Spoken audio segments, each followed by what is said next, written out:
fellow Toastmasters, honored guests, my wife. Time management as a resource is a tricky topic. All of you have probably experienced the paper calendar at one point in your life. Wasn't that the original calendar, the paper calendar? This is a unique thing about the paper calendar, is it was just your calendar. It wasn't like all these computerized calendars nowadays that are shared with everybody, which are supposed to create all these great things for us. But sometimes they don't. As new technology rolls in, we start getting more and more advanced, but we don't always take the time to figure out how to use these things. So I'd like to ask you, go on a little journey with me of transforming how you might view time management instead of this old school way with a paper calendar, how you might actually use a digital calendar to better your business and better yourself, better your coordination with other people. The idea here is that time can be managed in many ways. And my team and I are discovering that there's kind of like that triangle, like Pavlov's, or Pavlov's hierarchy. Pavlov's the dog. Ring a bell and the dog brings you a triangle. So the idea is that there's a base level. The base level is you. And this is the old paper calendar. You're managing yourself in time. Now, that base is simple. If someone needs your time, they have to ask you and you have to check your time, and that's simple. It's pretty flat. The next layer up, though, it's not too different. It's you and someone else. So you're managing your time, but you're also coordinating and requesting some time with someone else. Maybe you have one of those desk calendars, one of those old school desk calendars, right? It's like this big with 30, rip those little things apart, right? And maybe someone else is appearing on that calendar and you're coordinating together. Those are pretty simple. But when we start getting into group collaboration, this is where those calendars start getting to become a mess. And time management starts getting crossed by different types of timing. There are some gurus over here telling you how to alphabetize everything. There's some gurus over here trying to tell you how to maximize your team. And there are some other gurus over there telling you that you don't need any time, you only need a 4-hour work week. I don't know if anybody's heard of Tim Ferriss, but he's a hero.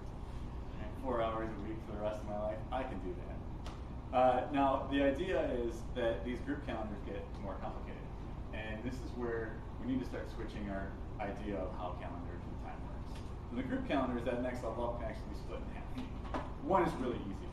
One is your friends and you are all going to try to get together for dinner. This is a group, try to coordinating type of thing, where there might be a leader, there might be one person that says, hey, I want to have a dinner party. There's no authority in this, right?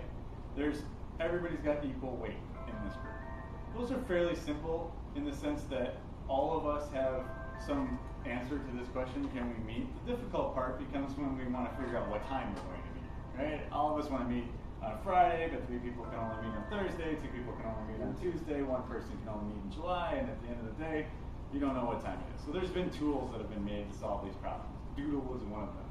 It's one of these tools where everybody gets to vote on 10 different times, and the one with the most votes wins, and then that becomes a schedule. Real simple. The complicated one is actually more likely to happen in your business, where there's a group with a leader, and that leader has some sort of authority. That means they might be a manager or an admin that says, you must be, this group of people must be at one of these 3 times. How do you coordinate that? On the day of the digital calendar, everybody wants to peer into everybody else's calendar and figure out what they're doing and take away some blank space in the calendar and fill it up. There's a big problem with that, though. Everybody's using the calendar differently. Some people track tasks, some people track resources, some people track when they have to go pick up their kids from the school or whatever it is. They're tracking something different. So there's only real one way that a company can actually start tracking time together. And that's to switch the idea of time management from tracking ourselves in time individually with random topics to actually creating time as a resource. So if you think about your business a little bit, you probably have 5 to 10 types of resources or processes that you have in your business. I might meet with a client. And then after meeting with the client, I have to do a proposal. And after meeting with the client and doing the proposal, I have to actually execute on my proposal. Then I have to do a follow-up and a report. And then I have to give them an invoice, right? These are 5 different processes.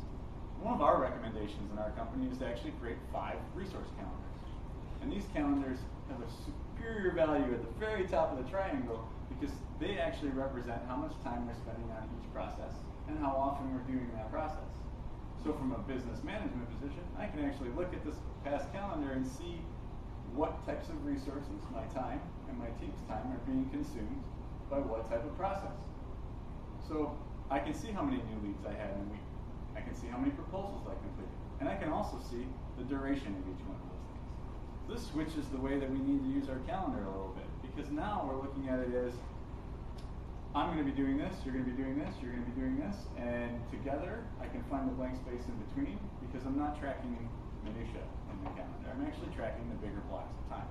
This is a big mind switch for everybody. A lot of times I just have to be here at this time, or I have to be here at this time. Now I'm asking you, what part of your business are you working on at this time? What part of the business process are you working on at this time? It becomes a lot easier for a team to start to manage from a management position to coordinate. Do you know how many times, if you look in the past, that one person can do that particular process? This is a pretty heavy subject. And I'm working on trying to articulate this a little bit better because it is such a heavy subject. So what I'd like to leave you with is just an exercise. I'd like you to think about whatever business that you're in. And I'd like you to think about the various steps that you take in those business. And if those various steps in your business, maybe 5 or 10 steps in there, were individual calendars, and you were to track how long it would take, I want you to think about how long those things take and add up how many of them you do in a week. And see how many of you are actually working 40-hour weeks versus 60-hour weeks, and see what things are consuming your time more. You'd be really surprised about where you might be spending your time after you look at time as a resource, rather than looking at and using your calendar to do it, rather than looking at it as a way to get from point A to point B. I know that was very heavy. I appreciate you thinking with me in this moment. And then any feedback that you give me in the future for our business, we're trying to make this a lot more digestible because we know that this is a heavy topic. So we'd appreciate it. Thank you.